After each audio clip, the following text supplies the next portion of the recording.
So taking a look at the video sample of the Mini 2, now this offers the highest resolution of 2592 into 1944p at 30 frames per second. It also offers a 1440p resolution at 60 frames per second.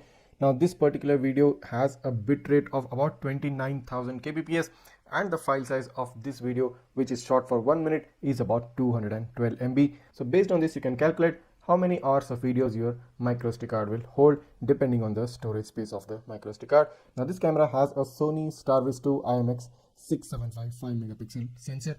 Taking a look at the license plate readability, now a very crystal clear image, the vehicle being about a distance of 10 to 15 feet and more or less within the glare of my headlight. The Starvis 2 sensor working its magic and showing that all the letters and numbers are clearly visible in this license plate. Although I must agree it is slightly blurred because the resolution is not up to 4K, but nevertheless this is a very excellent job by the Mini 2 and I'm really impressed with it. The overall night footage from this camera also looks very good. The dynamic range, the color tint, saturation, brightness, contrast levels, all of them looks pretty much balanced and very much natural to the eyes, and there's nothing major to complain about the night footage. Coming to the daytime footage from this camera, now before I talk about the daytime footage quality, let's zoom in directly onto a license plate and show you.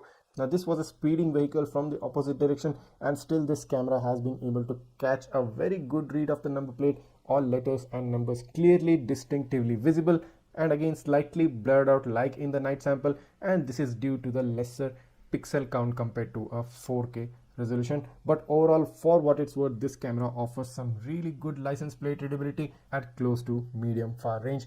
Now talking about the overall video quality, now this was a deeply overcast conditions when I shot this video footage, so it was more or less a very low light condition even during daytime, and in spite of being such low light conditions, this camera has been able to capture all of the details pretty well, including the license plate read which I just showed you, and the overall brightness, contrast and saturation levels again look very much natural. This camera as a whole offers, I think, a really good package in terms of the daytime and the nighttime video quality, and also gives some really exceptional performance in terms of having a good license plate readability. So what do you think? Do you think this camera stands up to its price point? Well, I definitely think the Sony Starvis 2 sensor present in this camera, and this camera being the cheapest camera to be able to have a Starvis 2 sensor, makes this a really worthy buy. And if you're in the market looking for one of the best cameras out there which can capture some really good footage in low light conditions at night and also give you some exceptional license plate readability, the VIOFO A119 Mini 2 will definitely do the job for you.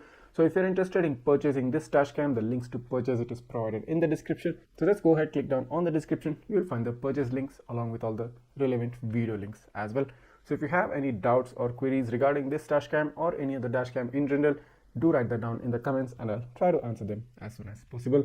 Also, many more interesting videos are coming up in the future, so make sure you do not miss those videos by hitting that subscribe button of Travel Tech right away and smashing that like button. That's it for today. Thanks for watching and see you in the next one.